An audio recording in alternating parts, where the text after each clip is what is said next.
Tonight's meal looks exquisite. Time for me to make the most of this opportunity.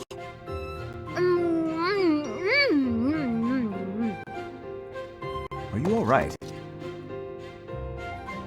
Slow down. Your dinner is not going anywhere. I am not sure it is your business to tell me how to consume my meal. You must admit this food is absolutely delectable. I have not eaten something this tasty in ages. Well, good. I suppose my enthusiasm is a tad overwhelming.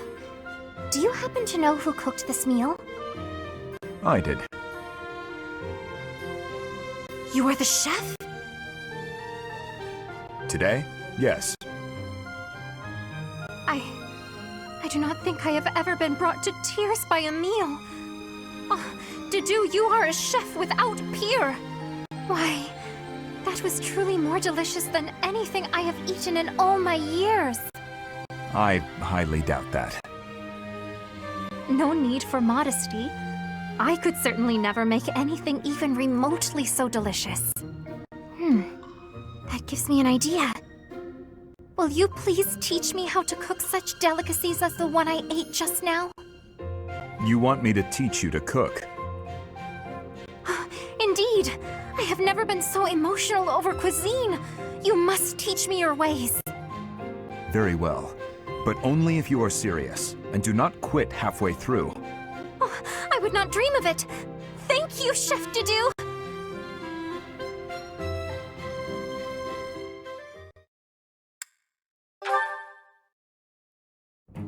Chop the vegetables into bite-sized pieces. After that, skim the top layer off the pan. Be mindful of the heat. Certainly, Chef Dedue. There is no need to call me that. Are you displeased? No, not in the slightest. I just got momentarily sleepy. It happens to me from time to time. Let me see. First, chop the vegetables. Coming right up, Chef. Dedue? Good.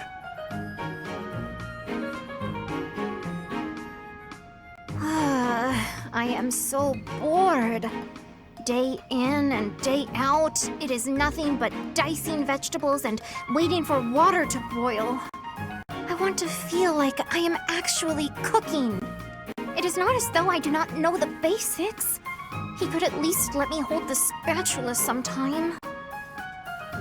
Next, we peel the vegetables. Chef Dedue, I was hoping to speak with you regarding something that has been on my mind. Speak. Surely you have noticed my skill while wielding pans and knives. Therefore, I think it is time you taught me how to cook.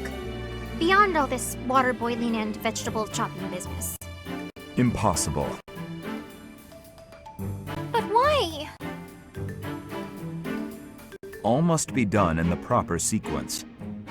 And the first step here, whether you like it or not, is to learn to use the tools perfectly.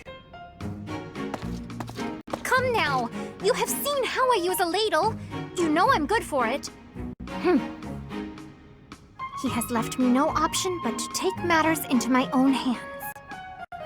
Stubborn you may be, Chef Dedue, but I will show you the true meaning of delicious.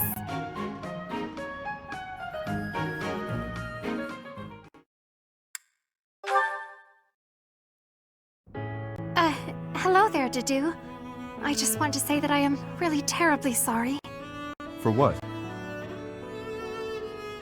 I tried to cook on my own. It was an absolute disaster. Adding that seasoning. Adding all that seasoning. What a mistake. Mistakes happen. But Chef, that is, Dedue, I defied your instructions. Quite blatantly, I might add.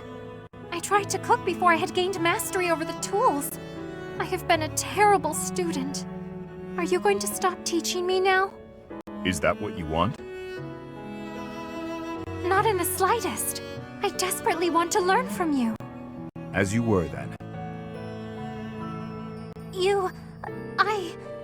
Truly? You have not disappointed me. The food itself tasted awful, of course, but there was more to it than that. I could feel the thought you put into it, the wish to please others, to be faithful to what you've learned. You actually ate the food I made? I did. The ingredients were chopped to perfection. You also seem to have learned how to handle fish without my instruction. I learned by watching you. You have talent. One day you will surpass me. I was certain you would be angry with me. It is decided then.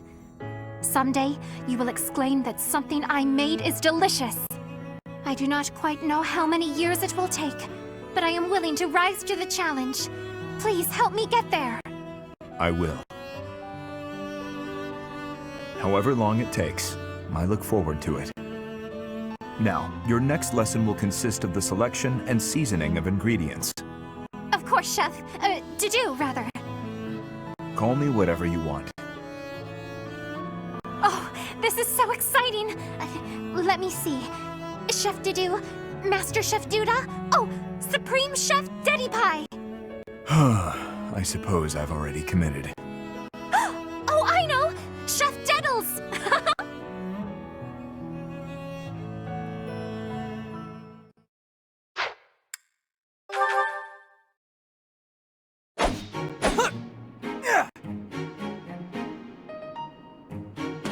Spectacular work, Felix!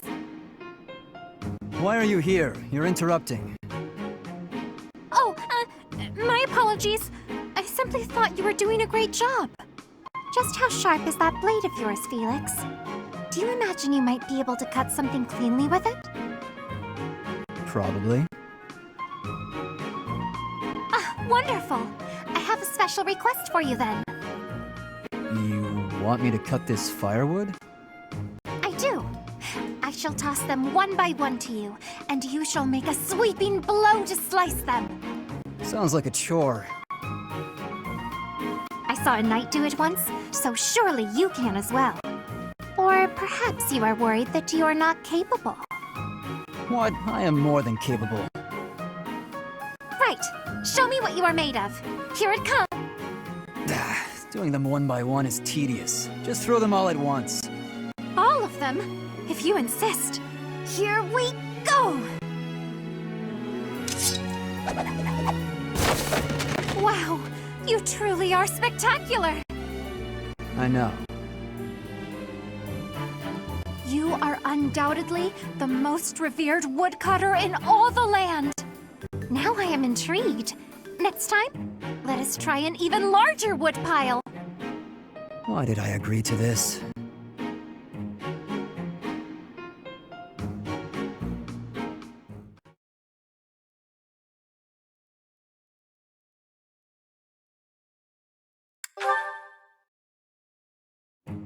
Flayn, what's that you're hiding? Oh no, my surprise is spoiled. I had brought some fruits for you to cut up in addition to the firewood. I thought some variation might prove amusing. No, I'm not doing that again. I've got better uses for my sword than chopping up fruit and firewood. I cannot imagine what could be better than chopping fruit. Chopping up my enemies. You say that as though you have many enemies. So you would rather chop people than firewood, is that it? That's not how I'd put it, but a blade's purpose is to kill. To chop wood, use an axe. To chop food, use a knife. It's simple. Surely it is not forbidden to use your sword for other things, like chopping fruit. Swords that cut inanimate objects are serving a much finer purpose than those that cut living beings. What a noble sentiment. But without a blade to cut down your enemies, you cannot win. Those who are weak lose everything and they die. Those who are strong win and live on. I understand why you balk at bloodshed, but you must know that it has a purpose. And what purpose might that be? A purpose. Let's just leave it at that. I'm not in the mood to debate you. I'll continue to wield my sword, and if necessary, cut down my enemies. He certainly is a stubborn one.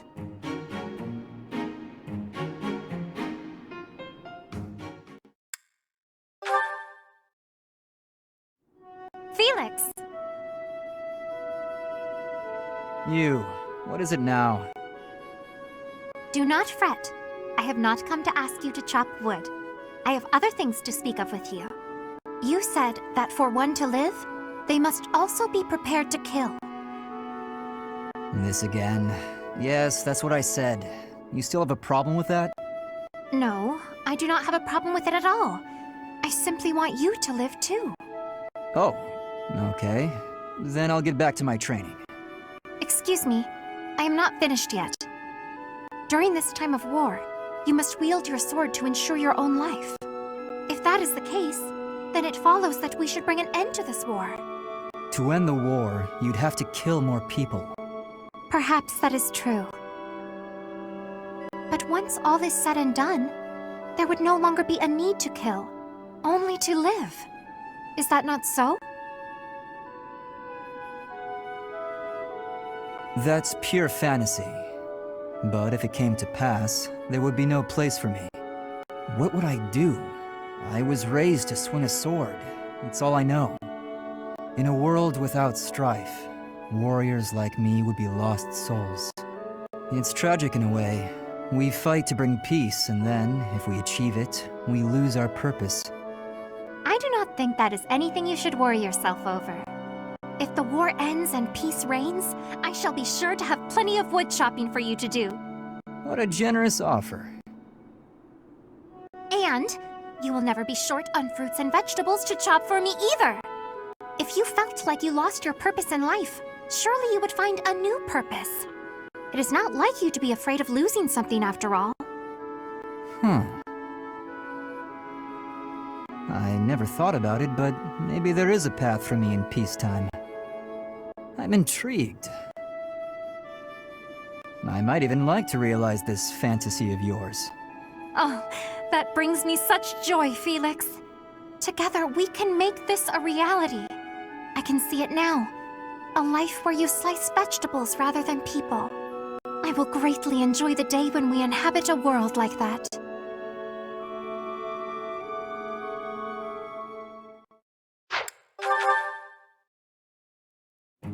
Hey there, Flayn. I thought I'd drop by and see if you'd care for a... Now, just a moment, Sylvain. If you must speak with me, I implore you to do so from where you stand. My apologies if this comes across as rude, but please do not come any closer to me. Excuse me? I am sorry. My brother has explicitly warned me not to go near you. Seth said that?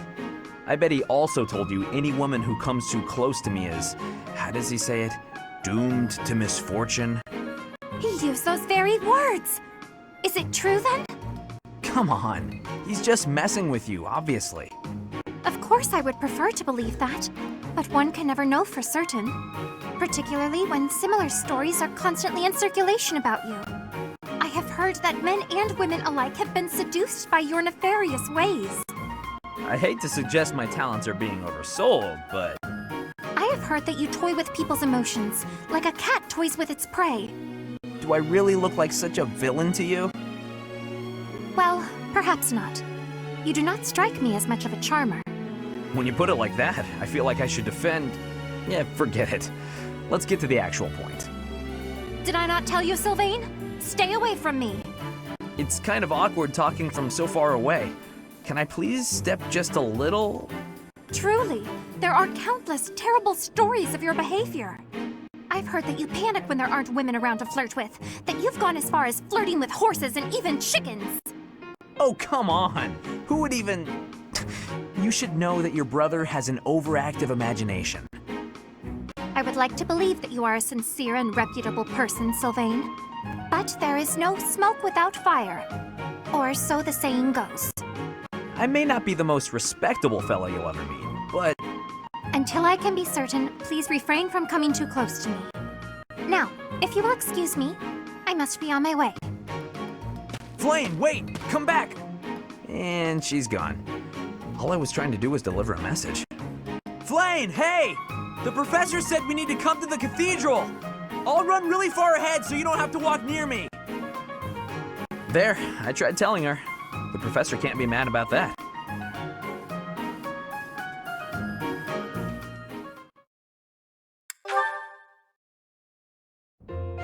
Sylvain. Hi. Why do you look so down? But hey, if you're talking to me of your own accord, can I assume you've figured out I'm not a monster? I wanted to apologize about my treatment of you earlier, Sylvain. I am not normally one to put stock in such rumors. Nothing to be upset about. I mean, I've kind of earned that reputation. I've got this sickness. When I see a pretty girl, I can't stop myself from flirting with her. Like you, for instance. Oh, I am so sorry to hear of your illness. Perhaps my magic will help heal you. Huh? No, I didn't mean it like that. No? Are you not ill then? You know what? Let's move on. Can I take this to mean everything is good between us? Of course. Sylvain, I look forward to getting to know you without the falsity of rumors. Great. Would you like to celebrate our new friendship by joining me for a meal? You would treat me to a feast? That is very kind of you. A chance to spend time with a sweet girl like yourself? It's a pleasure. Your voice like birdsong, your eyes clear as diamonds. But above all, I'm drawn to your kind and loving heart. I am a captive to your charms, Flayn. I hear that very frequently. Thank you. Yeah, I guess a girl as cute as you would get a lot of compliments. Anyway, what type of meal were you considering, Sylvain? I would love some seafood, followed by a delicious cake. Oh, I am absolutely famished, as I often am. Shall we be on our way? She's a tough one. Sheltered girls like her usually fall for that kind of stuff. But she's much too savvy, even for a smooth talker like myself.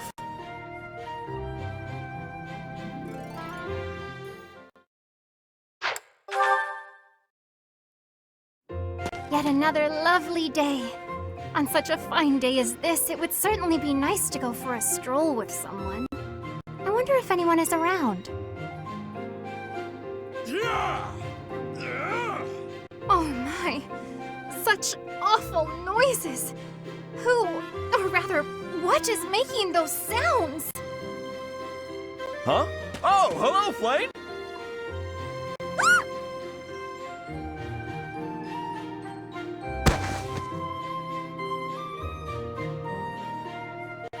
My apologies. I feel a bit better now. Oh, you scared me. You nearly knocked me over with that scream. Well, you startled me, appearing out of nowhere and making such sounds. What is it you are doing here anyway? I'm just out here using logs to train. Wow, are you really capable of lifting something so massive, Raphael?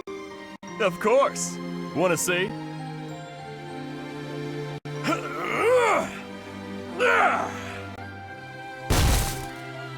See? Told you I could do it. That was magnificent. Do you suppose I could give it a try as well? It might be a bit too much for your tiny arms. Tiny or no, I want to be stronger. Do you have any tips for someone both willing and eager to grow? It's probably best to start by practicing your battle cry. If you let out a good shout, you'll feel even more powerful. You are a font of knowledge. Can you apply your wisdom and show me by example? No problem.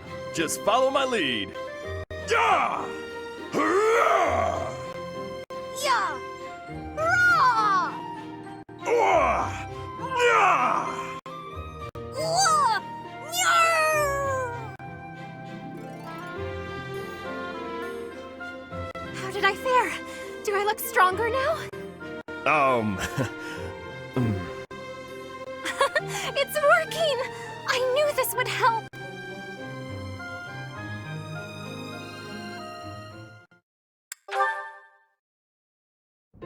Hello, Raphael. Are you well? Any chance you might be training today? Of course! My muscles are always ready to train.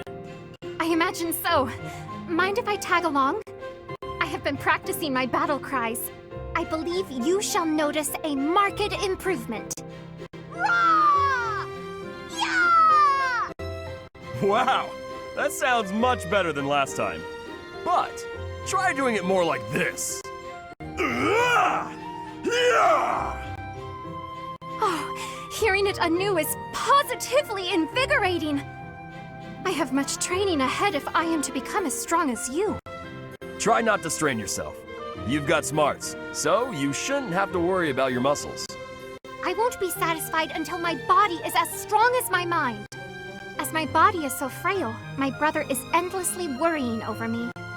I know what that's like. I have a little sister too. I always worry about her, even when it's something small, like catching a cold. Then surely you understand. I want to give my brother peace of mind. If I don't get stronger, I won't be able to do all the things I wish to do. But I'm quite enjoying this. I have never shouted so loudly in all my life. Each time I allow myself to let go in such a way, I feel invigorated. Well, if you're having fun, I'm not gonna stop you. Go on and shout as much as you want. Give it all you've got and make your brother proud. Just you wait. I've only just begun. All right. Gather up your energy deep in your gut and get ready to shout. Yeah! Rah!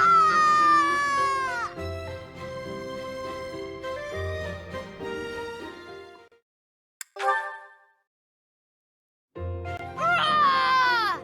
Ah! Whoa! Yeah! Ah! Yeah! Rah! Yeah! Nice work. Here you go. Drink up. Oh, thank you. This water tastes absolutely divine. Your shouts are really coming from the gut now. I bet you're getting stronger too. I'm not so sure I'm stronger, but somehow, when I shout, I'm able to move more books than normal. Although my brother becomes very anxious anytime he hears me shouting. I do suppose my body feels a bit sturdier now, though. I'm so very grateful to you, Raphael. Oh no, thank you. I'm just happy to have someone to shout with. But doesn't all this shouting keep you from your precious workout regimen? Nah, don't worry about that. I think I'm in better shape now than I was before. My muscles work overtime when they hear you shouting so close to me. Isn't that wonderful? Come along, Raphael's muscles. We can do this. It is my wish that someday I'll be able to lift a log all on my own with these arms of mine. I'm sure they will. I used to think you were a lost cause, but look at you now. If you really want to get there, you gotta start training your muscles when we shout, all right? You've already got big brains, but if we can get you big muscles too, you're gonna be invincible. Invincible! I like the sound of that. Roar! Ah! Whoa! Ah! Ah! Ah! Yeah! Yeah!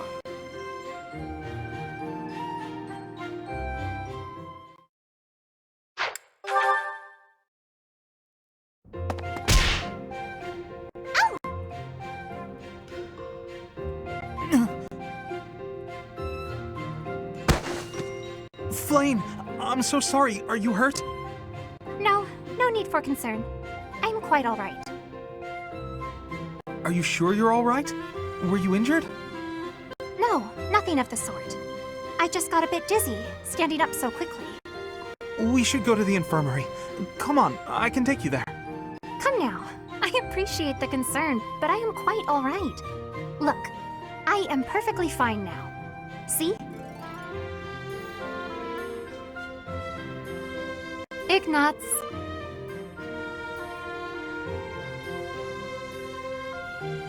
Are you there? Yes. I'm sorry. Did you say something? I understand now. Understand what? Though I know little regarding affairs of the heart, even I can clearly see one's intent when they stare so much. I am sorry, but at the moment I am not looking for... well... Oh, no. You misunderstood. You just what? What is it? I'm just fascinated. By you. Fascinated. By me? Yes. Your gaze, full of divine dignity. Your silhouette, as elegant as a statue. If Saint Sethlene herself were reborn, you would look no less wondrous than she. I see. Oh, I'm sorry, so sorry. I don't know what came over me, saying something like that. No, not at all. Tell me, what are your thoughts on Saint Sethlene exactly? Well, from the few accounts I've heard, she was a beauty, and her kindness was inexhaustible. Very good. As a reward, I shall not report your behavior to my brother. This time. Yes, I'd be most grateful if you didn't. I can hardly imagine what Seteth would do if he found out. Well then, farewell. Perhaps we will have another chance to chat later. She seemed awfully pleased, didn't she?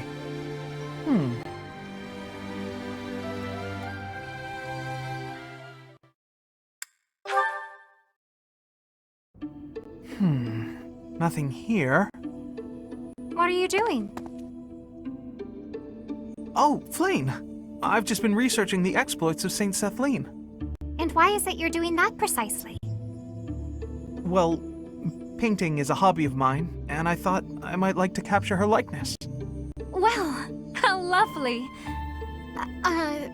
But how is researching her exploits necessary for painting? If I wanted to use a statue of Saint Sethlene for my reference, it wouldn't be necessary. But that's not what I want. I wish to paint Saint Sethlene herself, looking exactly as she did when she was alive. And if I don't know anything about who she was on the inside, the image won't be true to life. So I wanted to find some hints about who she was, and that's why I've been researching her deeds. Ah, so you were hoping to find out what type of girl she was. Girl? Interesting way of putting it, but yes, more or less. I see. Yes, it is all quite clear to me now.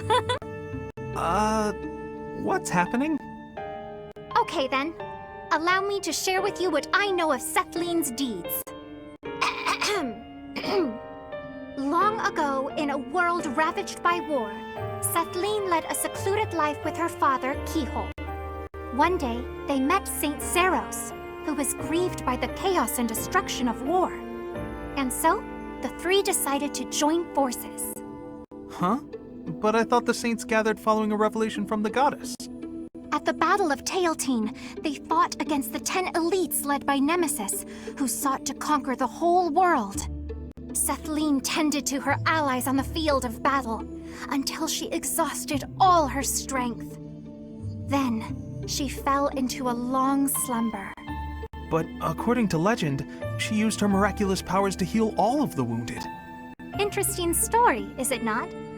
Have you perhaps learned something new about Sethlene? Having heard all that, I'd say she seems incredible. Incredible? Well, I haven't heard that before. I feel certain you and I will be fast friends. Let us talk again soon. Huh. Who knew Flayn was such an expert on Sethlene?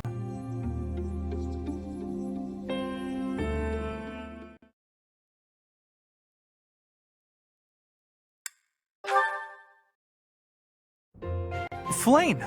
Excuse me, quick question. Can I paint you? Oh, hello, Ignatz.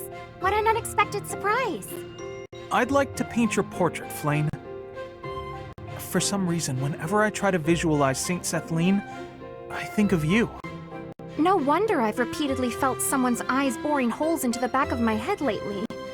You're quite lucky my brother hasn't noticed. It would be wise to back away from me before he does. Although,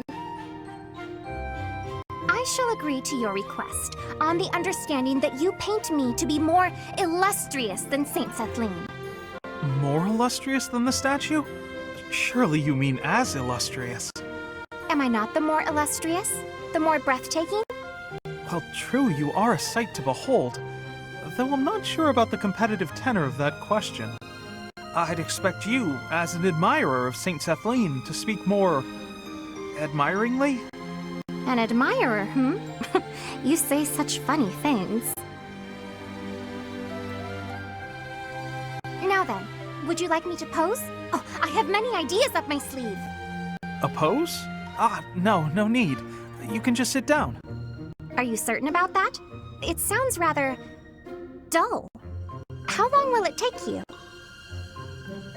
A few days, I imagine, but that's okay. You can just come by whenever you have time. Oh, and if you don't mind, could you tell me some more stories about her?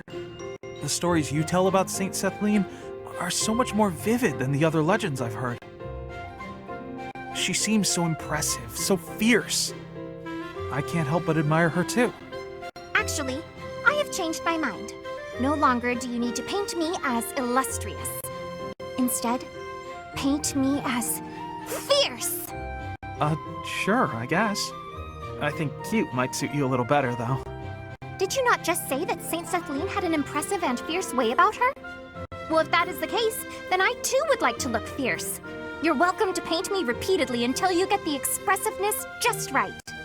Rather, you must paint me repeatedly until I am satisfied with the outcome. I'm not sure I can ever produce a painting that completely satisfies you. But I'll try. I said I would, and I will not go back on my word. Even if this painting takes me months. That wouldn't be a problem, would it? Not at all. We're friends, aren't we? I am happy to help with a friend's request, even if it takes centuries to complete. Thank you for that. Though I hope it doesn't take quite that long.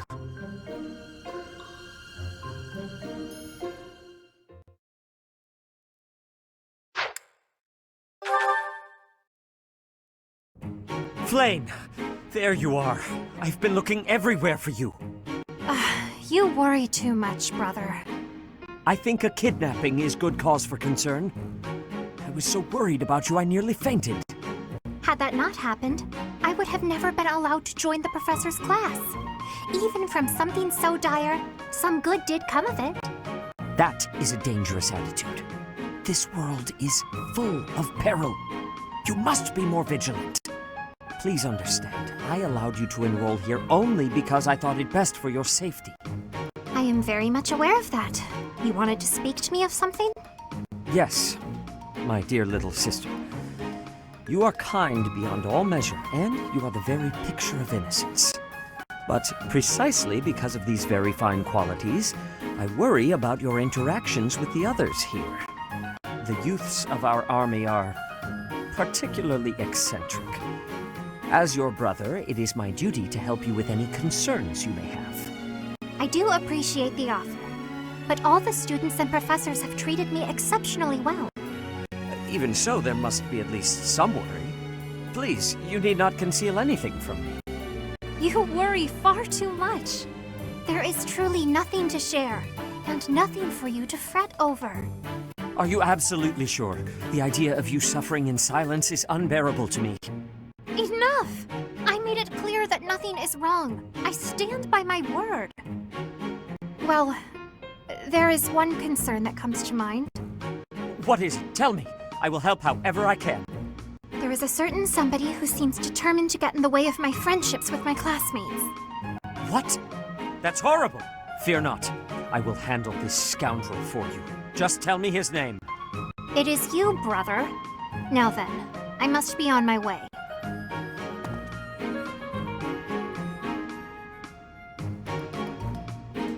What was Flayn getting at just now? Let's see, I was speaking to her. I asked her to share her concerns, and... was there something else? No matter. Fear not, Flayn. Your brother will protect you from all harm.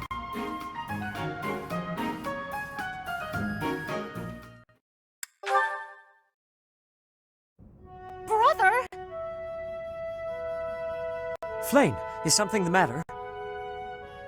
I thought I made it clear that I do not want you meddling in the affairs of me and my friends.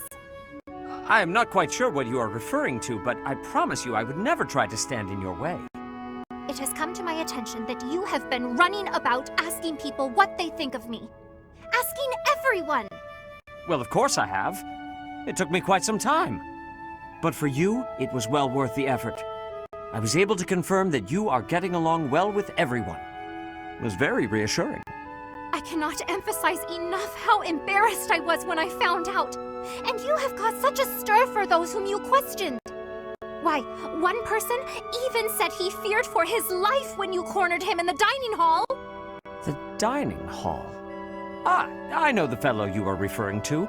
Yes, I've seen the way he looks at you.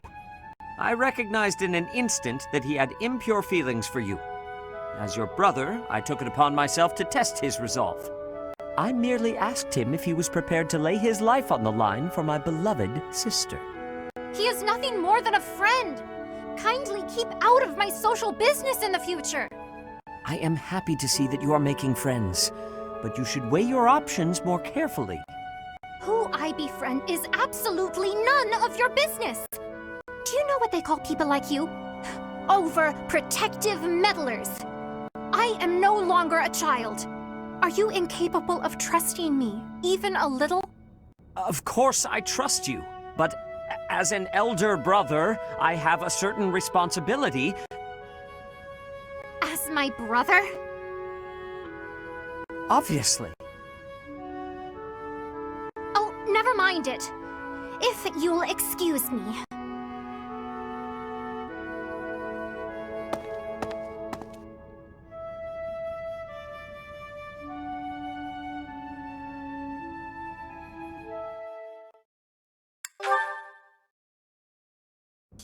Flayn. Here to pester me, brother? No, I think I'm the one who ought to be pestered. Regardless of what I say to you, it is not as though it has any effect in reducing your worry over me. That is true. No matter where you are, and no matter what you're doing, I will always worry. But that's only because I treasure you so very much. Please understand, I'm not trying to hurt you. Of that I am well aware. I am touched that you care so deeply. When I think of it, it is my own fault that you have become so overprotective. I cannot blame you. No, the fault is entirely mine. You were still so young. I placed far too much strain on you, and our lack of resources was no excuse.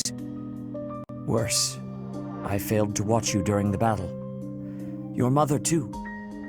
We lost her because of me. Afterward, it broke my heart to see how much you would need to rest just to survive. I swore that I would dedicate every moment remaining in my life to your protection. Ever since then, I have been afraid of falling asleep. My fear of sleeping is outmatched only by my fear of spending my life alone. Even if it cannot last, I want to live among my peers as one of them, as an ordinary person. Similar to how you and Mother coexisted with your own comrades back then, fighting side by side. Quite right.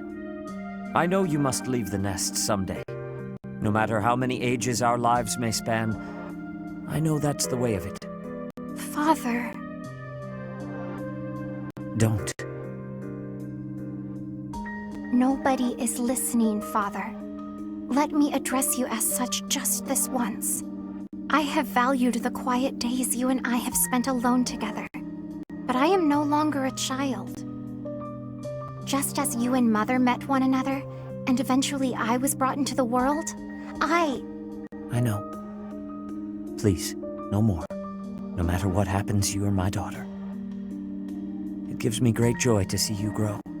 But please, at least until this war is over, let me continue to worry. You're the most precious person in my life. I can't bear the thought of losing you. It seems I have no choice in the matter. I shall allow you to worry about me enough for yourself and Mother both. But only that much and no more, my dear Father Keyhole. Thank you, Cethlean.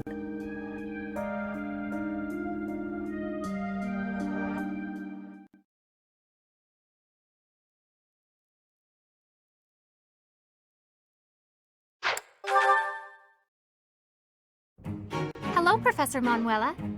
I wish you to know that I have heard ever so much about your talents. Whatever are you talking about, Flayn? Singing! Why, you are wonderfully skilled at it, are you not? Why, I have even overheard people saying your voice is akin to the singing of a goddess. It makes me happy to hear. But who told you that? Oh, the students are always speaking of it, which got me to thinking, I may be the only person in all of the Academy who's never heard your beautiful voice in song.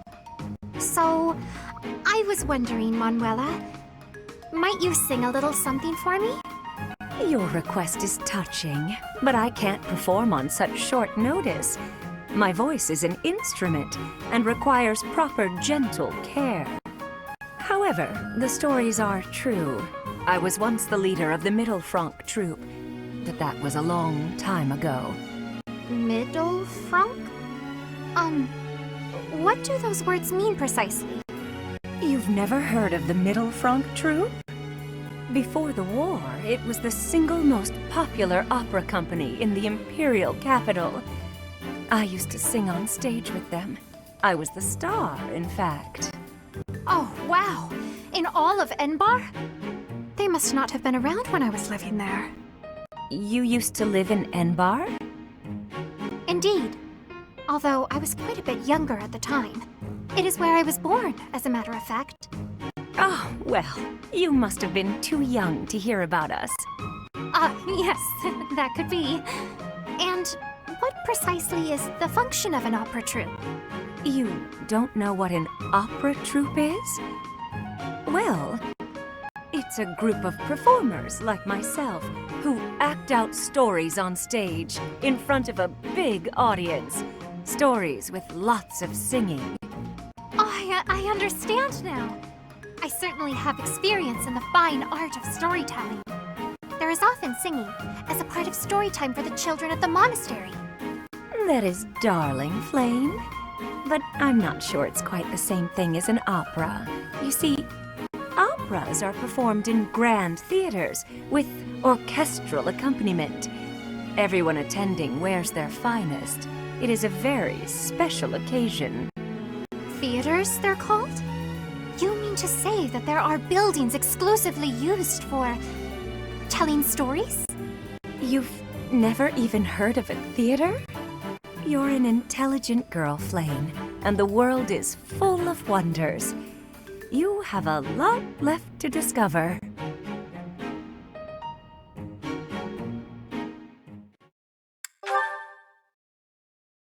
Hello, Manuela. I was just wondering, what was it like back when you were involved with that opera troupe? Your life must have been quite different from how it is here, I imagine. My, how bold to ask an adult about their private life. I'll humor you, though. A diva's life is only glamorous while she's on stage. The rest of her time is consumed by grueling training. Just days and days of practicing, beginning at sunrise, with barely a moment to rest from one performance to the next. Then, once the performances begin, you're on stage for 3 shows a day. Absolutely exhausting. Is that anything like you imagined? It sounds like a world all its own. Thank you. I find the topic fascinating. What sort of roles did you tend to be cast in? As the lead performer, did you play the part of a princess much? Oh, I can only imagine how illustrious that would be. Yes, I was a princess once or twice.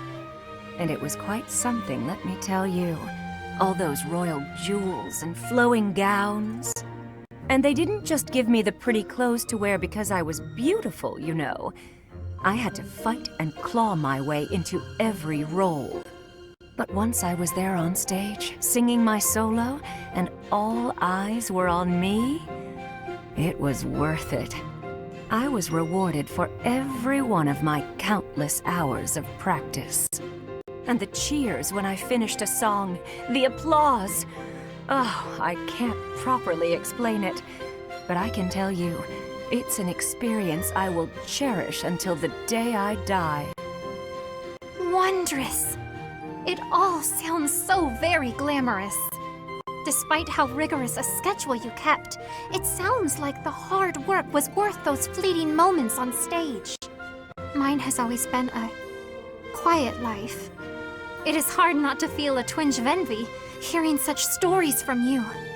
There's a lot to be said for the quiet life. It was never for me, of course. Still, I hear it's a pretty good deal for a lot of other folks. The thing is, Flayn, well, you always have to remind yourself that if a place shines brighter than anywhere else, its shadows will be darker too. What do you mean? Nothing. It's a thing I hope you never come to understand. You know what? The next time you visit, I'll tell you all about the time I played a beautiful princess, and about the handsome prince she fell in love with. Oh, please! I would love to hear all about it!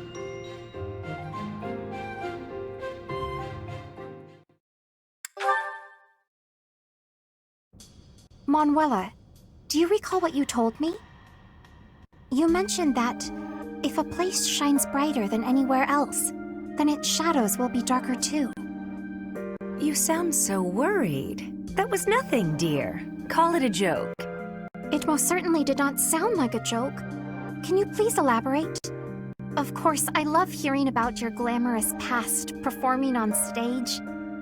But all that glamour doesn't account for the shadows you spoke of. Well, I suppose I could share a little. Here's the thing about the opera. Talent isn't enough to earn you a position in a glamorous show. You need money, connections, and, failing those, the stomach to commit a spot of violence. I spent many nights buttering up nobles in power. No matter how humiliating the task, I'd do it, because I wanted to be a star. I hope that kind of talk isn't too shocking for a sweet girl like yourself. Are you disillusioned with me, now that you know my sordid past? Not at all. Understanding you more deeply, I can see how much strength has been required of you all this time. Flayn. I am well aware that survival and striving for dreams sometimes means doing things we would not normally do. Perhaps because you have been so strong, lived with such conviction. Perhaps that is why your songs have touched so many people's hearts. Oh, you sound very wise all of a sudden. Thank you, Flayn. I would like to rescind my original request of you. Your request to hear one of my songs? Indeed. Instead, I have a different request. I would like to see you perform an opera on stage. I don't know about that. It's been a long time since I stood on stage. I imagine you have experienced much since you left the opera company. It follows then that you have developed new insights, charm, and wisdom to share. Yes, I probably could play a tragic role even better now than I could back then. But it's hardly the time for operas. We need to put an end to this war first. Agreed. Let us make the curtain fall on this war as soon as possible. Maybe then we can raise the curtain on a brand new performance. That'd be something, wouldn't it? That is exactly what I yearn for.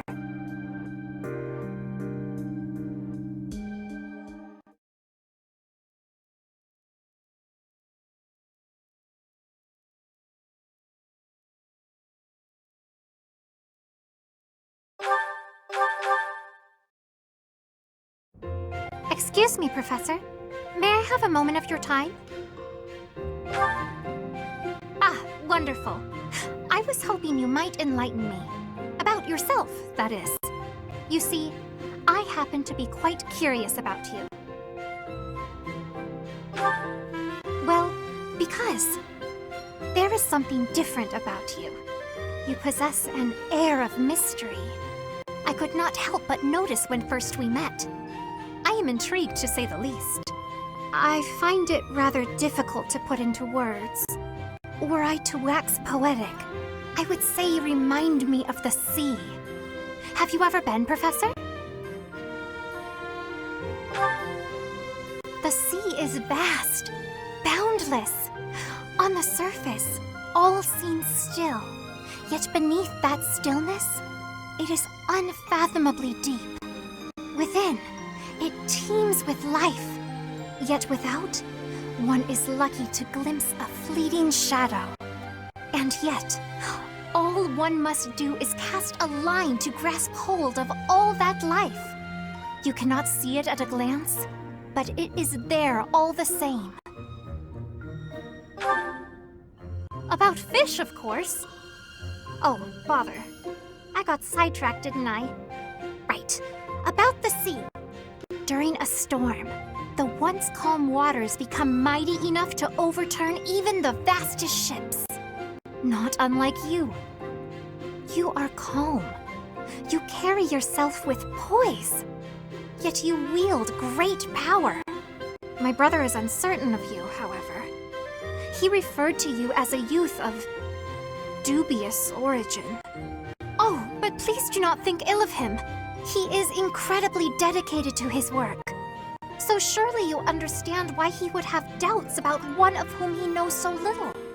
Nobody even seems to know your age. Incidentally, how old are you?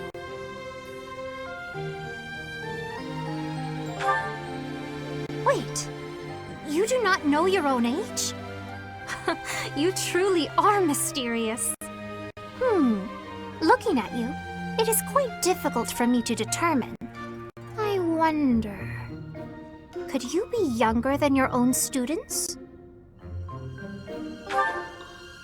Who, me? Well, I am roughly the same age as the other youths here. Be that as it may, it is simply not the case. Oh, by the way, I have actually been considering enrolling in the academy myself, but my brother will not allow it. He is a touch overprotective at times. Oh, my apologies. I am sure you have much work to do. I will not keep you any longer. We must speak again sometime, if that would be all right. Have a lovely day.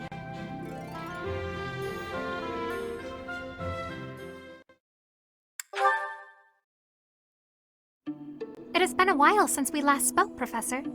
Spare me a moment again, will you not? You recall how you helped me and allowed me to join your class, yes? I have learned a great many things since then. Indeed, I have truly grown so much. This personal growth is due in large part to you. And I wish to express my gratitude, sincerely. Excuse me? Are you implying that I am still naive? I will have you know that I have made many friends and am constantly learning new things. Why, when I go to the market, alone, I even haggle. You must be familiar with the delicate art of haggling, in which one negotiates a lower asking price for an item. That is the type of knowledge common only to those as mature as myself. Who? Me? Have you not asked this once before? It is a bit rude to ask repeatedly, you know. Is that so? Well, it seems we have something in common, since I do not know your age either. Come now, there is nothing to be gained from focusing so heavily on age. Touching on a previous discussion, I think I have learned more about you. I mentioned how you possess an air of mystery. I compared you to any old sea, but I have come to realize you are more like a particular sea, one I have seen before. When I was quite small, my mother would take me out to play in the sea. She was an excellent fisher, my mother. I grew to love fish deeply because of her. Well, you see, fish are... Oh, wait. I was talking about the sea, was I not? Anyhow, I sense that, like the sea, your depths are seemingly impenetrable. Yet, despite your unknowable depths, there is something familiar about you. It's as if we have met somewhere, long, long ago. No, I do not think so. It is all quite strange, really. I wonder if we might be distant relatives. No, that cannot be it either. After all, if we were related, that would mean... Though considering all that Rhea has done, it is not entirely outside the realm of possibility. Oh, apologies. Just muttering to myself. It is nothing. Mutterings aside, I mean to say that you do not feel like a stranger to me. For whatever reason, I feel deeply connected to you. And for this, I am glad.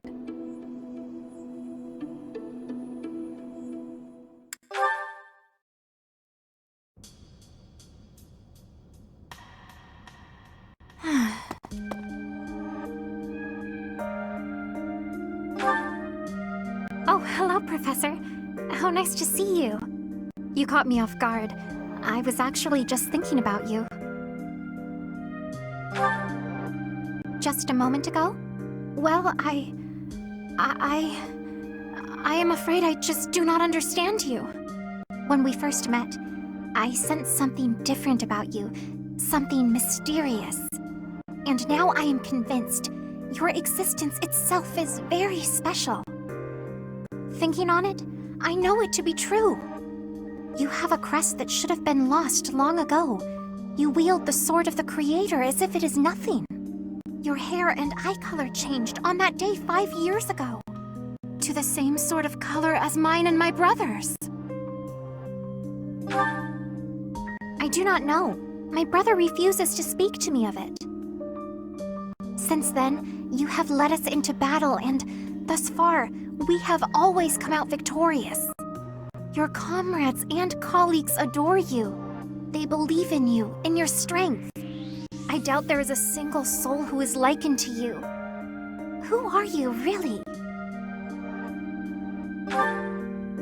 I simply do not understand. Whatever the case may be, having hair like mine is proof that there is something exceptional about you. I may as well come forward with things. I, too, am unlike others.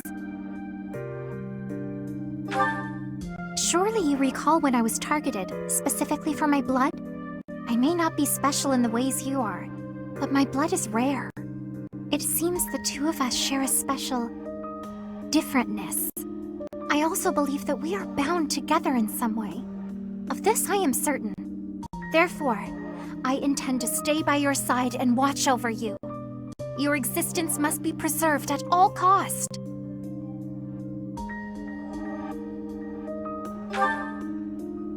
Certainly those are the words of a hero. Let us unite our powers. Together, we are unstoppable.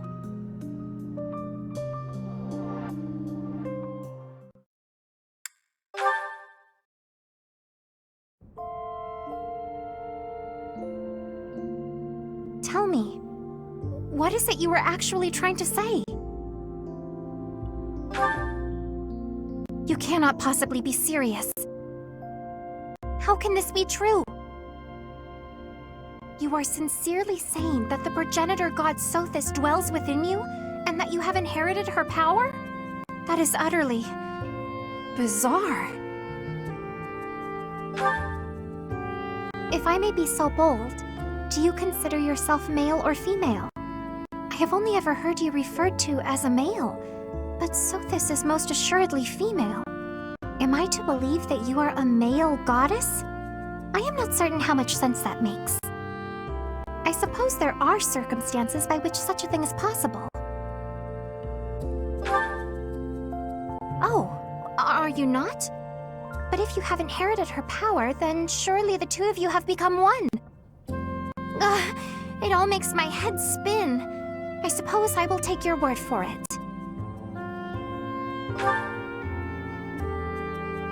This is a ring. Oh my, it is beautiful. So delicate and feminine. Is this your ring? So then you walk around with a woman's ring. Surely this is proof that... Am I? Oh wait! Now I recall. I have heard that it is customary to bestow a ring upon the person one wishes to marry. Which would mean... Does this mean what I think it means? Me?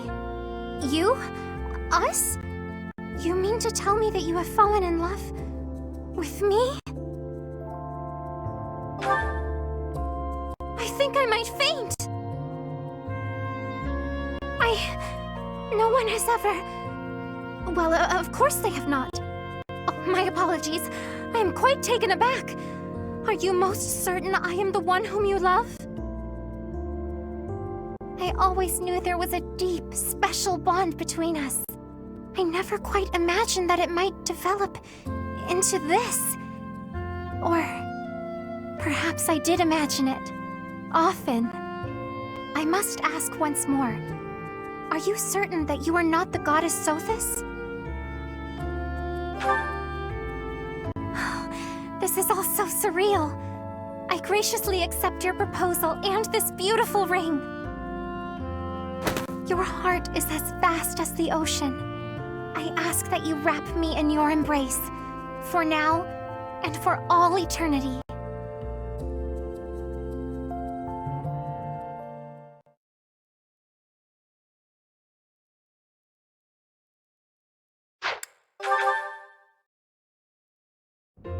Excuse me, Professor.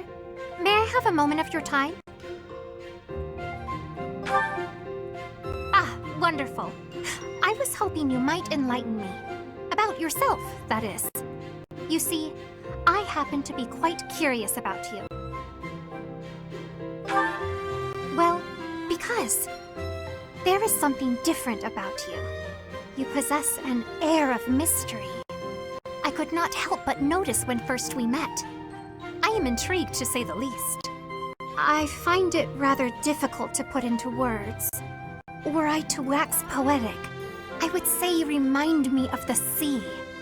Have you ever been, Professor? The sea is vast, boundless. On the surface, all seems still. Yet beneath that stillness, it is unfathomably deep. Within, it teems with life. Yet without, one is lucky to glimpse a fleeting shadow. And yet, all one must do is cast a line to grasp hold of all that life. You cannot see it at a glance, but it is there all the same. About fish, of course. Oh, bother. I got sidetracked, didn't I? Right. About the sea.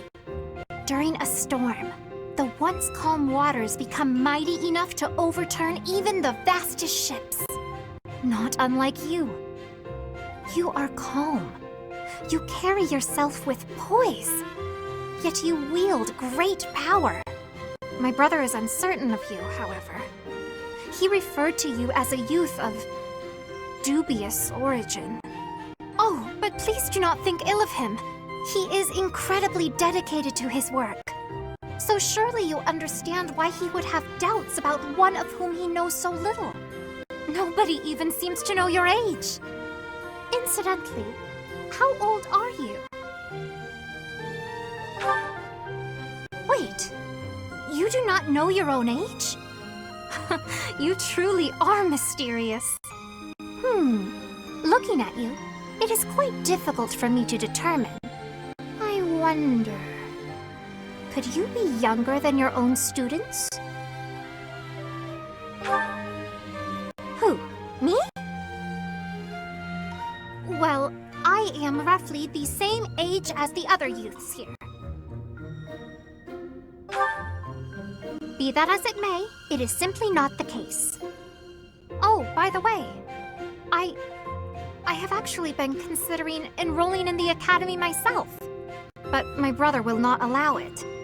He is a touch overprotective at times.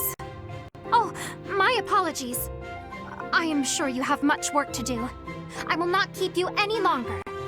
We must speak again sometime, if that would be all right. Have a lovely day.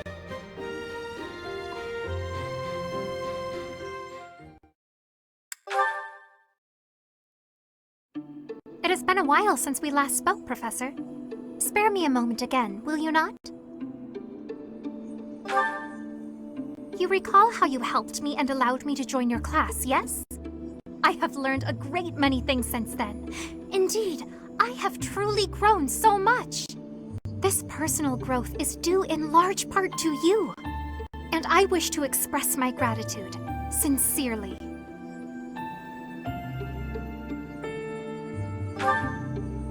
Excuse me? Are you implying that I am still naive? I will have you know that I have made many friends and am constantly learning new things. Why, when I go to the market, alone, I even haggle. You must be familiar with the delicate art of haggling, in which one negotiates a lower asking price for an item.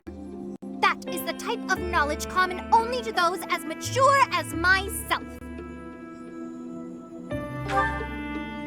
Who? Me?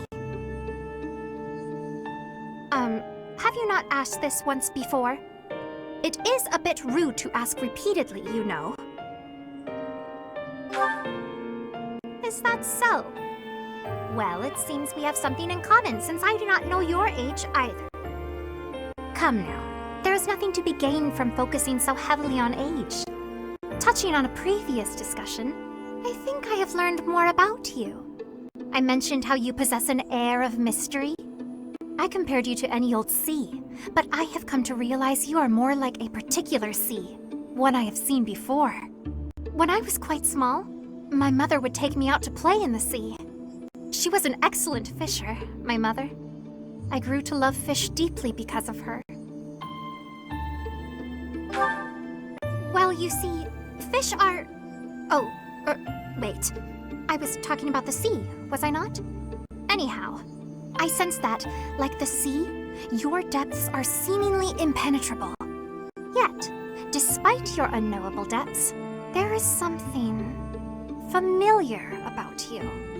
It's as if we have met somewhere, long, long ago. No, I do not think so. It is all quite strange, really. I wonder if we might be distant relatives. No, that cannot be it either. After all, if we were related, that would mean... Though considering all that Rhea has done, it is not entirely outside the realm of possibility. Oh, apologies. Just muttering to myself. It is nothing. Mutterings aside, I mean to say that you do not feel like a stranger to me. For whatever reason, I feel deeply connected to you. And for this, I am glad.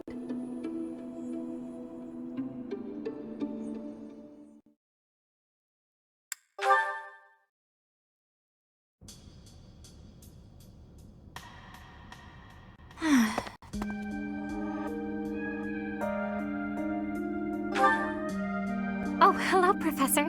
How nice to see you. You caught me off guard. I was actually just thinking about you. Just a moment ago? Well, I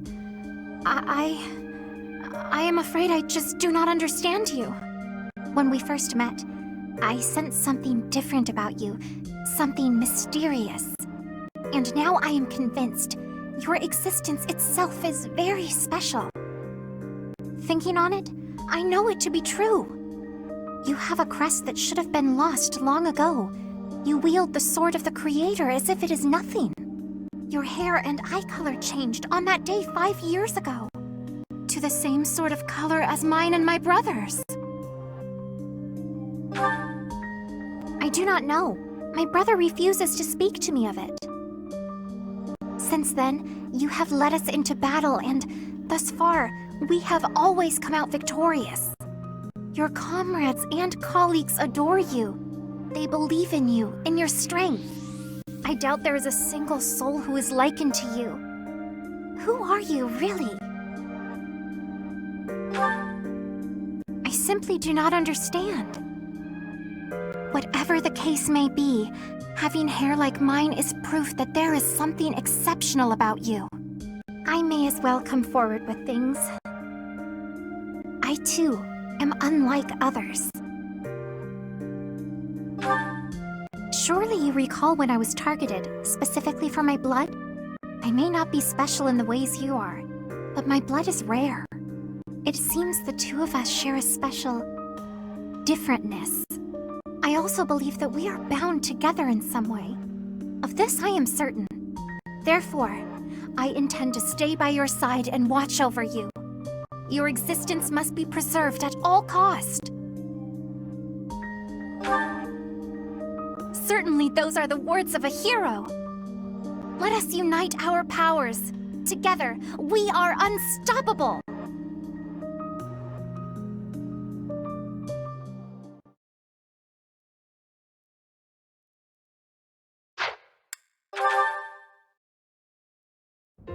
Oh, are you on cooking duty today, Flayn? That's unusual. Indeed I am. I have been working away on this meal for hours now.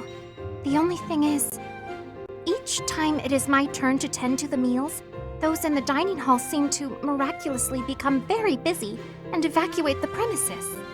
I make the food, but nobody is ever here to eat it. I do not understand what the issue is. It is such a waste. Even my brother seems to evaporate every time I am in the kitchen. It is quite peculiar. Well, you're in luck. I've just finished training and am positively ravenous. If you don't mind, I'd love to sample your cooking. Really? I mean, yes, please, have some. It is not perfect, but I am certain it will taste quite nice all the same. I'm sure it will be great. Thank you, Flayn. There were a few suspiciously crunchy bits here and there, but other than that, it was fine. You liked it? Wow, nobody has ever liked anything I've cooked! If I cannot get anyone else to eat this meal, though, it is going to spoil and go to waste. It is no secret to me that I am not very good at cooking. Say, Flayn, may I have a second helping? You actually want more? Of course. I wouldn't want it to go to waste after all the effort you put in. This kind of mishap can happen to anyone, you know? Don't let it get you down. Besides, I can tell you put a lot of love and dedication into preparing this food for everyone. That alone makes it taste good. There is no need for false flattery. The few times I have asked my brother whether or not he enjoyed my cooking, he could not even give me a straight answer. My own brother! I speak nothing short of the truth, always. It was delicious, and I look forward to eating it again sometime. I'll agree there's no need to make enough for everyone, though. If you like, you could just cook enough for me. Perhaps. I hope you enjoy the rest of the meal.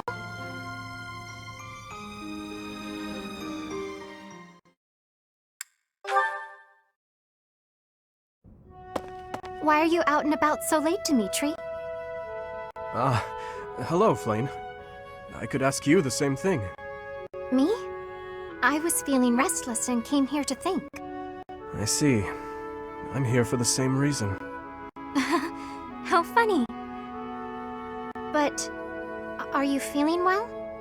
You look fairly pale. It's nothing. I just have a bit of a headache. Oh my. Headaches are quite troublesome, are they not? I am sure it will subside soon. Actually, I am quite talented when it comes to healing magic. If you will allow me, I will have you feeling better in no time. That's kind of you, but I'm fine. But why not? Have I offended you somehow? This headache is something I've dealt with for a while now.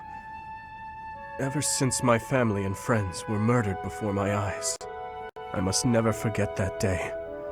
I must never allow their deaths to be forgotten. I feel this headache is a reminder of sorts. Of those I failed to protect. And of their murderers who still roam free. I see. That would explain your somber demeanor. Still, I do not agree with all you are saying. I feel that if I were your father or any of your dear friends whom you lost, I would want you to let go of me eventually. I would never want someone whom I care deeply for to be pained by the loss of me for eternity. And I doubt they would want that either. Perhaps. Unfortunately, they have left this world, so I can no longer ask their preference. We cannot ask them directly, but we can imagine how they might have felt. You know who they were as people. As for me, if I am ever to be but a memory in your future, I want you to remember me in a way that brings you joy. I would want you to smile when you recalled me, to feel warmed by the notion that I cherished your company.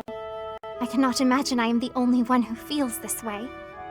Surely, anyone who loved another would wish only for their peace and happiness. I must apologize. I was out of line, clearly. I must get some rest now. Please do not stay up too late yourself. Good night, Flayn. And thank you.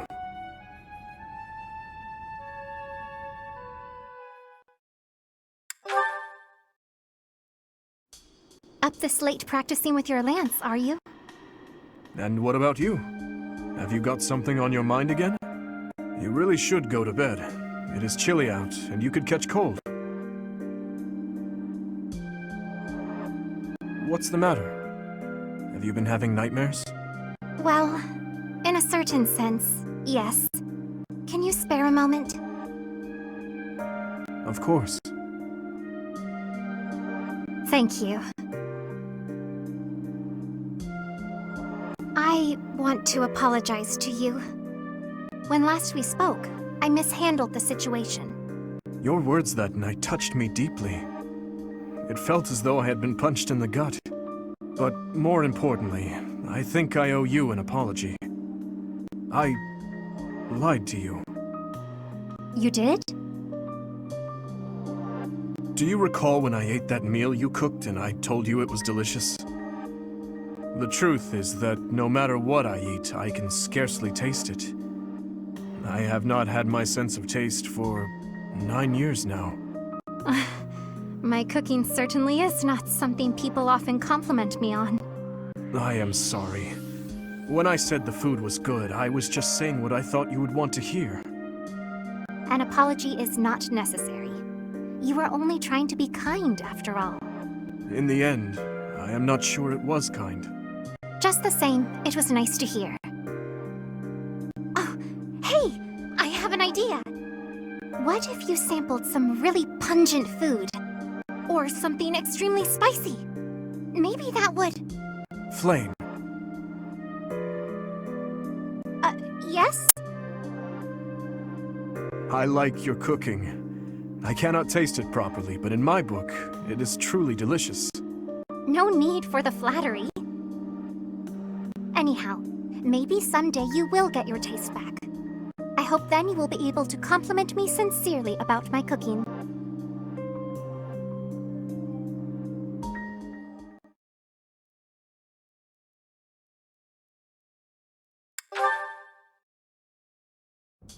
Oh.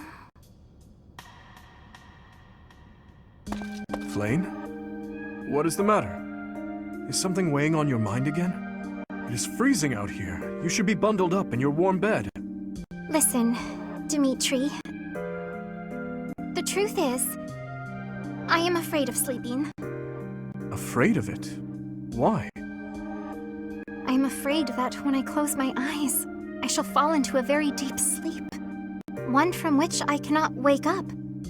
For years upon years. Then, when I finally awaken, everyone I know and love will be long gone, vanished with the sands of time. I am sure it seems silly, but try as I might, I cannot shake this fear. I cannot quite grasp what you are describing, but I can promise you one thing. No matter how many years go by, I will always remember you. I appreciate the sentiment. Even so, one day... Listen carefully, Flayn. There is something I have been wanting to tell you. Oh? What is that? You know that dish you made the other day? It was so sweet, it made my tongue go numb. I am not so sure that is a good thing. Well, I could only really taste the first bite, so I may have been imagining it. But still, I was so happy. That moment will always put a smile on my face whenever I remember it. I could never forget you, Flayn. I promise. Besides, we have fought side by side. We are friends. I am sure all of the others would say the same. Is something the matter? You really do not pick up on subtle cues, do you? Cues? Well, it is all a part of your charm, I suppose. With you here, I finally feel I can sleep without having to worry at all. Hey, wait! I did not mean for you to fall asleep right here. Someday you appreciate food. Flayn... she is hopeless.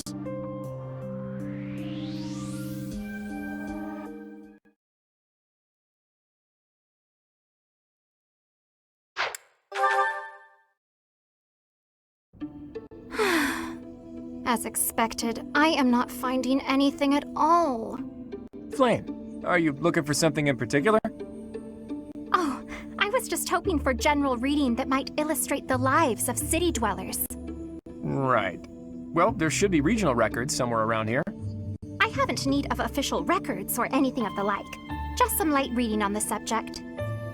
Light reading? What do you mean by that? Oh, you know, books that cover things like what types of activities young people enjoy, how they spend their free time, popular fashions and trends, things of that sort. And even, perhaps, stories about romance. Ah, I see what you're getting at. Try asking a traveling merchant. I hear they keep stock of books like that.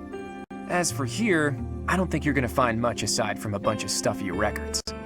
We do get new books donated on a fairly regular basis, but then Seteth, well, you know. My brother? I am afraid I do not follow. Apparently, he directly approves every book before it's allowed to grace these shelves. You know, to make sure nothing inappropriate gets through. I see. I did not realize he had a hand in such things. Well, I suppose it really is no use searching here. Why were you looking for those sorts of books anyway? Well, truth be told, I am not particularly well versed in the ways of ordinary people. Seteth never taught me of such things, and he strictly forbade me from spending much time out and about on my own. Yeah, I had a feeling that might be the case. Sounds like Seteth. I understand and appreciate that he acted from a place of concern, of course. Without a doubt. It's obvious that you're his whole world, for better or worse. By the way, I've been wondering, are you two from a noble family? You've clearly had a rather high-class upbringing, and both of you have crests. That can only mean you come from a prominent bloodline, right? Of course not. No, you are mistaken. So, your refined way of speaking isn't because of your upbringing? I was not aware that my speech differed so greatly from my companions. Do I really sound so formal to you? Well, look, don't worry too much about it. I'm probably just overthinking things. Probably.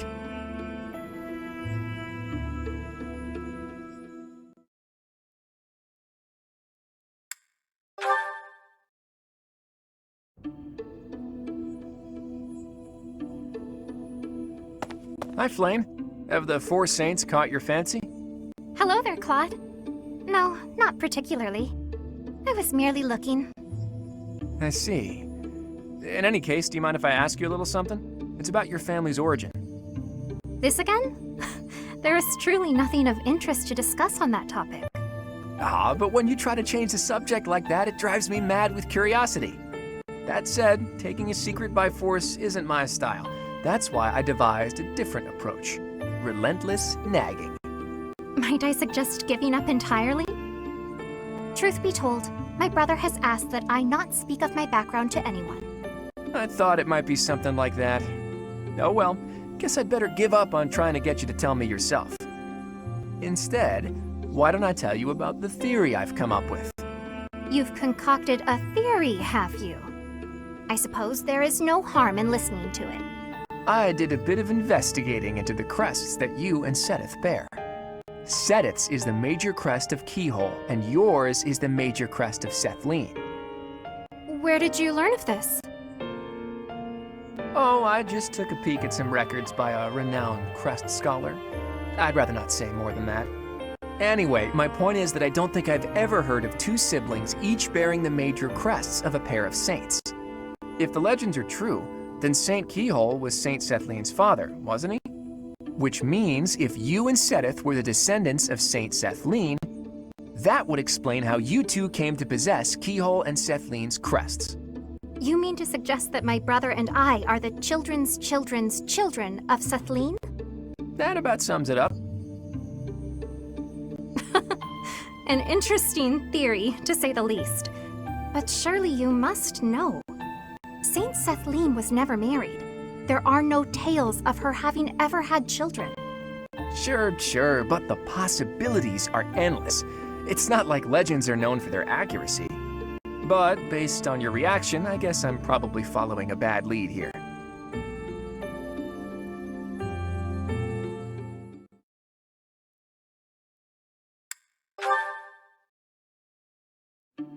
Hello, Flayn. Isn't it about time you told me the truth? About what exactly? Who you really are. Villains are after you for your blood. There's no doubt that you're someone special. And that's why Seteth is always worrying about you so much, right? Well, yes. I see no reason to hide that fact. But just what makes that blood of yours so special? More than anything, I've been wanting to find out Teach's true identity. But yours is bothering me almost as much. Somehow, I can't seem to stop thinking about you. It's almost like a crush. I have a crush on your secrets, sweet Flayn. Such flattery. I've tried asking Seteth, but there's no sign of him budging on the issue. At this point, I guess I just need better bargaining skills. Or how about this? If you tell me the truth, I'll do anything you say. That is not something I am willing to share, unfortunately. However, since you are so passionate on the matter, I will promise you something. What's that? If you somehow manage to uncover the truth of my identity, I will acknowledge it as truth. That's real nice of you and all, but I think if I could come up with the truth, I'd be able to tell from your reaction anyway. You're not great at hiding your emotions, after all. If you do somehow figure it out, then I would ask something of you, Claude. I would ask that you reveal your own true identity. Now that's a request I wasn't expecting. It has been clear to me for quite some time now that you are no ordinary noble. I have been pondering, well, you, quite a lot lately. The curiosity is enough to drive me mad. I see. Well, that's an interesting turn of events. Looks like we both have a little crush on our hands, huh? I hope the day comes when we can talk freely about both of our identities.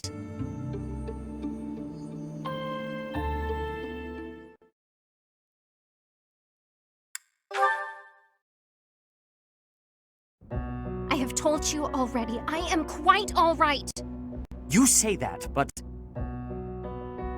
I do not care what you have to say. I could not bear to stand here and do nothing. Flayn! Hey there, Flayn. Looks like Seteth is as overprotective as ever. Eavesdropping, were you? Well, you are spot on. I do wish you would leave me be and learn to trust me.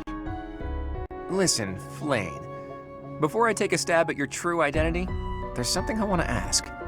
And what is that? Seteth is your father, isn't he? Pardon me? I've been thinking about this for a while, and my latest theory doesn't make sense otherwise.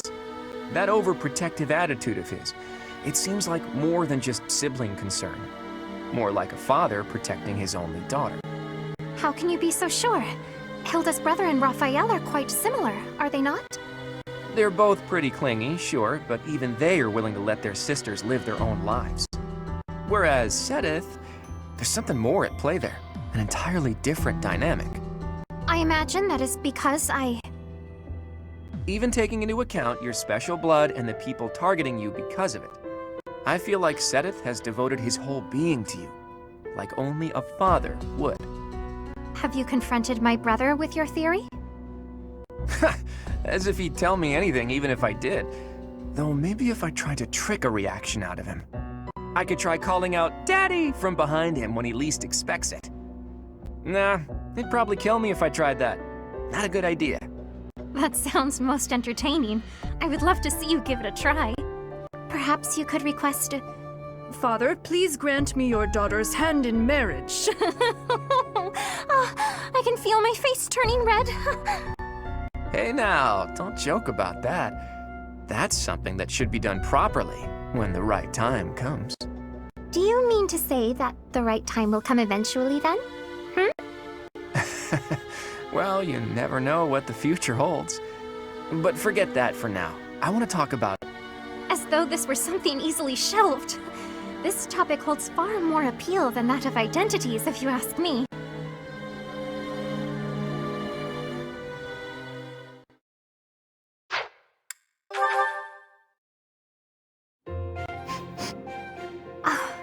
What is that lovely smell? It seems to be coming from the training area. What could it be? You have met your match, Rust. Ah, so stubborn. Good day to you, Ferdinand. You smell amazing.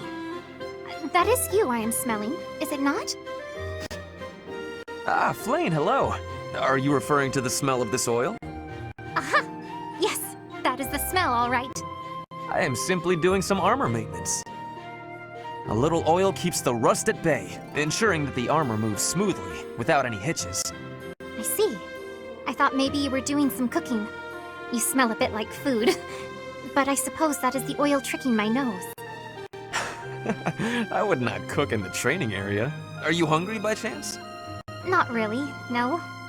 But is that oil not also used for cooking? For things like frying meat or drizzling over a nice crisp salad. Things of that nature? Were I to coat my armor in oil that smells of food, I would be distracted by hunger at all times. I doubt that amidst actual fighting, the smell would still make you hungry. We are always dancing with death on the battlefield. When your focus wavers, your life is forfeit. I suppose you're right. And actually, all of this talk of delicious oil has made me hungry. In that case, I will accompany you to the dining hall. I will be finished in a couple of minutes. I must apologize, Ferdinand, but I cannot wait even a moment for you. I am famished. I shall be in the dining hall, getting my fill of fried goodies. Well, that was quick. I will admit, now that she has mentioned it, it is a rather appetizing smell.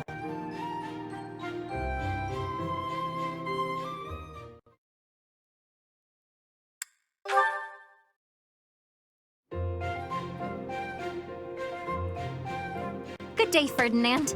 Working on your armor again? Good day to you too. That is right. I have been overusing it a bit lately.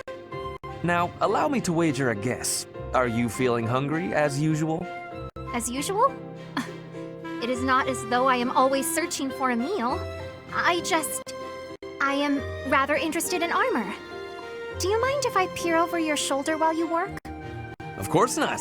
Please, feel free to observe. Thank you for allowing me the pleasure.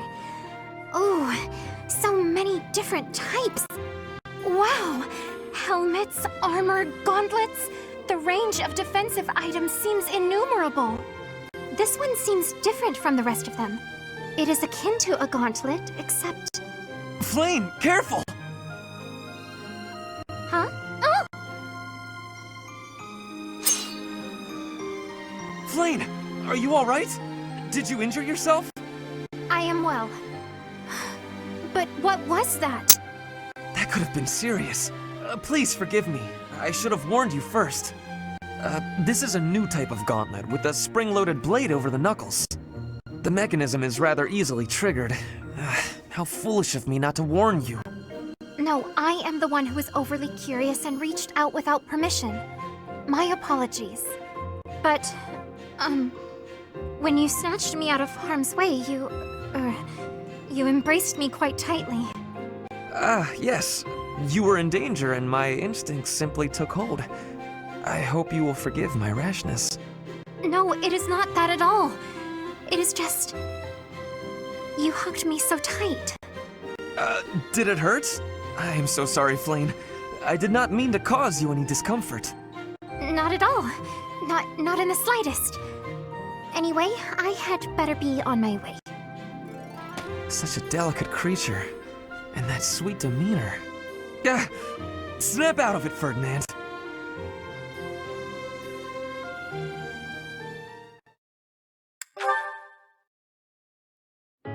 Flayn, I hope you will allow me to apologize. Why would you need to do that? Last time, when I was working on my armor, you could have been gravely injured. You have been avoiding me ever since, so I want to reiterate how very sorry I am. I'm not sure that's entirely the case. So you are not avoiding me? To be perfectly honest, I felt a bit embarrassed. When you embraced me before, it really caught me off guard. You're surprisingly strong for how slender you appear. Anyway, it all got me rather flustered. Oh, I see. Well, I do train quite often. On the battlefield, it is perfectly common to lift up a wounded comrade. It has nothing to do with your gender. In the heat of the moment, I pay no attention to such things. That is, how I would explain it. I see. So you have a well of strength for embracing people, it seems. Well, I would not put it like that. Usually, when I embrace people, it is in the context of battle. Is that so? So the embrace was nothing more than a rescue. Perhaps I was flustered needlessly. I wonder if you would consider embracing me when my life is not in peril. Huh? Why? Because I'd like to feel that way again. That's why. How about it? Or is your capacity for embracing limited exclusively to warfare? Oh, I see what is going on here. I had forgotten how charmingly ethereal you can be. Very well. As per your request, I shall embrace you again. I'm delighted. Does right now work for you? Why, of course. Easily done. Although, perhaps we shouldn't tell Sedith. Agreed. Better to let this be our little secret.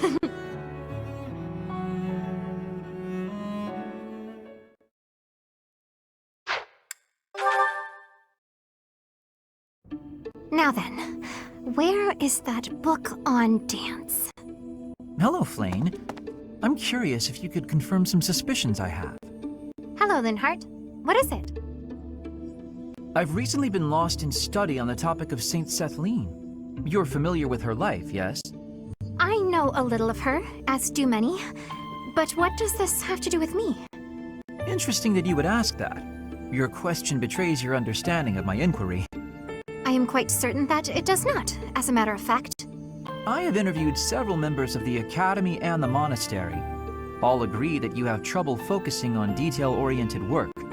As I mentioned, I have been carefully researching Saint Cethleen's history, and I found several intriguing anecdotes concerning her life. Granted, it is not stated explicitly in the texts, but it is easy enough to read between the lines and get to the underlying truth.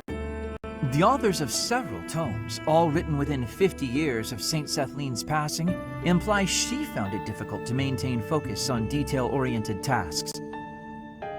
Then, just this morning, as I was studying statues of Saint Cethleen, I came to realize how similar her visage is to your own. Interesting, no? I do not appreciate your disrespectful approach to this topic.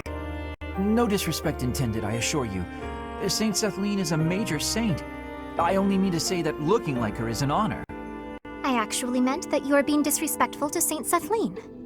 There was one other item. If you must. You are quite skilled in white magic, yes? My understanding is that you have a very high affinity for the art. Yes, I do. I am confident in my abilities. I'm glad of my abilities, for it is a way in which I'm able to help others. Indeed. Once more an echo of Saint Cethleen. I'm so curious as to why such similarities exist. Her crest? Perhaps hereditary traits then? Or is it possible I am allowing myself to see patterns where there are none? I am very busy searching for a book. I will be going now.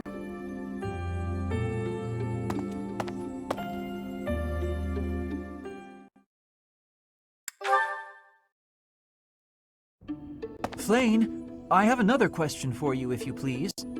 Another one, Linhart? When will you leave me in peace? A breakthrough has been made concerning your crest. A major crest of Saint Cethleen, correct? Well, yes. I've been trying to keep that quiet. Part of my interest on this topic is that I possess a minor crest of Cethleen myself. I am aware. Possessing a minor crest is uncommon, but not rare among the noble families. However, a major crest of Cethleen, that is beyond rare. Oh, is it? I am quite curious as to why you were born with such a rare major crest. Given that mine is a minor crest of the same type, it's possible that you and I are distant relations. You and I related? I am quite certain that is not the case. Oh, do you have access to a detailed ancestry? That could be a most useful tome. No, I do not. However... A shame. Oh, to explore one's lineage and investigate such possibilities. Alas, the odds of your being a direct descendant of Saint Cethleen are quite low. The prevailing theory among respectable scholars is that Saint Cethleen died having never married. It's true she's unmarried. Was unmarried, that is. I hate to disappoint you, but I'm not a descendant of Saint Cethleen. Of this, I can assure you. While I do not subscribe to your absolute certainty, I do agree your relation to her is highly unlikely. Yet there is some connection between yourself and Saint Cethleen. What was that you were mumbling to yourself? Nothing. My apologies. Simply thinking aloud. I do hope we can continue this discussion sometime. He always acts so oddly. It makes me ill at ease.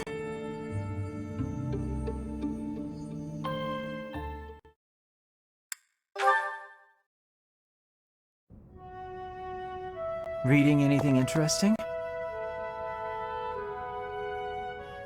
Oh, good day, Linhart. At the moment, I'm simply browsing history books. Reading these, it's easy to imagine what it would feel like to exist long ago. Fodlan's history spans thousands of years. We're lucky to have so many detailed records of our past. I have knowledge of how people lived, who they loved, what wars they fought, and why. But I'd never describe it as feeling like I was living in the past. And why not? It's only a figure of speech. About our shared crests. Goodness, this again? There's an experiment I wish to attempt, although it might prove to be a bit troublesome. A troublesome experiment? You know I do not like pain. Pain? No, there won't... Well, I'm unsure of the results, but that's why they call it an experiment. It would, of course, require that you and I get married. I beg your pardon? Yes. If bearers of major and minor Cethleen crests reproduce, what crest would the offspring possess, if any? I must know, and thought the question might pique your interest as well. Are you actually speaking about a hypothetical future with me? Involving... children? Yes. Such parentage has never been documented. A whole new field of research awaits. It would be a worthy experiment, and we'd need only 5 or so children for a good sample size. Do you mind going back to what you mentioned earlier? Pardon? Which part? The part about marrying and having children! I've always believed, rather firmly, that marriage is something between two people who love one another. I like you well enough to advance a field of study to previously unknown heights. How do you feel? This is the first I've heard of such a thing from you. Do you imagine I've spent all this time talking to you because I was bored? Anyway, I'm pretty worn out now, so let's continue this conversation another time, yes? Does conversing with me tire you out so much? Talking to anybody tires me out. Thinking, putting thoughts into words, opening my mouth, all tiring. Do give some thought to my proposal. Think of how far we could advance Crest research, you and I. Experimental marriage and children? He likes me? I don't understand. I don't understand at all.